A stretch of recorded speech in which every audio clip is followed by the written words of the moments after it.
மத்திய கிழக்கில் நிலவும் போர் சூழலால் ஏற்பட்டுள்ள எரிபொருள் நெருக்கடி காரணமாக தபால் திணைக்களத்தின் கடித போக்குவரத்து சேவைகளை ஒரு நாள் விட்டு ஒரு நாள் மாத்திரம் முன்னெடுக்க தீர்மானிக்கப்பட்டிருக்கிறது. எரிபொருள் விலை அதிகரிப்பு மற்றும் தபால் திணைக்களத்திற்கு வழங்கப்பட்டுள்ள எரிபொருள் ஒதுக்கீட்டை முகாமைத்துவம் செய்யும் நோக்கில் இந்த நடவடிக்கை எடுக்கப்பட்டுள்ளதாக கூட்டு தபால் தொழிற்சங்க முன்னணியின் இணை அழைப்பாளர் சிந்தக பண்டார தெரிவித்திருக்கிறார். இதன்படி தபால் நிர்வாகத்தினால் எடுக்கப்பட்டுள்ள முக்கிய முடிவுகள் வருமாறு: நாடு முழுவதும் உள்ள தபால் பரிமாற்றங்கள் ஒரு நாள் விட்டு ஒரு நாள் மாத்திரமே நடைபெறும். ஒவ்வொரு புதன்கிழமைகளிலும் தபால் போக்குவரத்து சேவைகள் முழுமையாக நிறுத்தப்படும். தபால் திணைக்கள வாகனங்கள் மூலம் முன்னெடுக்கப்பட்டு வரும் இந்த மட்டுப்படுத்தப்பட்ட சேவையால் தபால் விநியோகத்தில் தாமதங்கள் ஏற்படக்கூடும். மேலும் மத்திய கிழக்கு போர் பதற்றம் காரணமாக வெளிநாட்டு தபால் சேவைகளும் பாதிக்கப்பட்டுள்ளன. வெளிநாடுகளில் இருந்து வரும் தபால்கள் வழமை போல் கிடைப்பதில்லை என்பதுடன் இலங்கையில் இருந்து வெளிநாடுகளுக்கு அனுப்பப்படும் தபால்களும் பாரிய தாமதத்தை எதிர்நோக்கியுள்ளதாக அவர் குறிப்பிட்டிருக்கிறார். இருப்பினும் புதன்கிழமை மற்றும் ஞாயிற்றுக்கிழமை தவிர ஏனைய நாட்களில் தபால் அலுவலகங்கள் திறந்திருக்கும். எனவே பொதுமக்கள் தங்களது தபால் பொருட்களை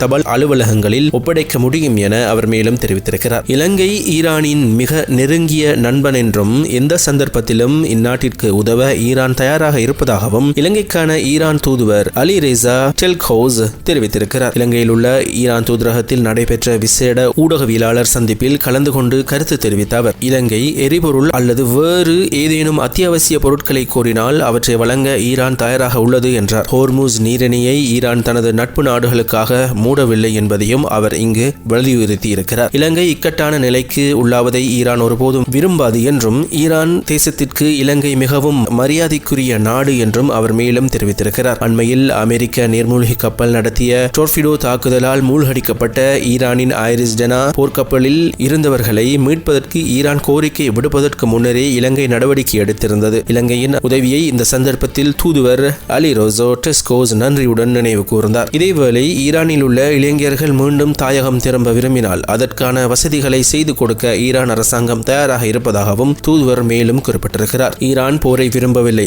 ஆனால் ஆக்கிரமிப்பாளர்களுக்கு தீர்க்கமான பதிலடி கொடுக்கும் என தூதுவர் மீண்டும் வலியுறுத்தினார். அத்துடன் ஹோர்முஸ் நீரிணை ஈரானிய கடற்பரப்பிற்குள் ஒரு போர் வலயமாக பிரகடனப்படுத்தப்பட்டுள்ளதாகவும் இது நீரிணை மூடப்பட்டதை குறிக்காது, மாறாக எதிரி நாடுகளின் கப்பல்களுக்கான அனுமதி கட்டுப்படுத்தப்பட்டுள்ளமை குறிப்பதாகவும் அவர் மேலும் தெரிவித்திருக்கிறார்.